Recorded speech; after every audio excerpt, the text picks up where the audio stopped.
আসসালামু আলাইকুম। এইটা হচ্ছে আমাদের বাংলাদেশ এয়ারপোর্ট।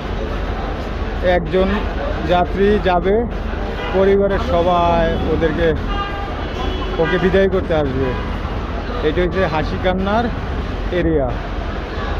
এটা হচ্ছে দোতলায়, টার্মিনাল 1 অ্যান্ড টার্মিনাল 2 উপরের সাইড। এটা এই জায়গা থেকে মানুষ বিভিন্ন দেশে যাওয়া আসা করে। আসসালামু আলাইকুম। এটা হচ্ছে আমাদের প্রবাস থেকে যে ভাইরা আসে ওদের জন্য, এবং এটা হচ্ছে হাসির জগৎ। উপরে যেটা দেখাইলাম এটা হচ্ছে কান্নার জগৎ। উপরটা দিয়ে মানুষ প্রবাসে যায় আর ওইটা দিয়ে প্রবাস থেকে আসে। দেখেন মানুষের কি অবস্থা। এই তো এটা হচ্ছে হাসির জগৎ। প্রবাস থেকে যারা বের হয়ে আসে ওদের জন্য।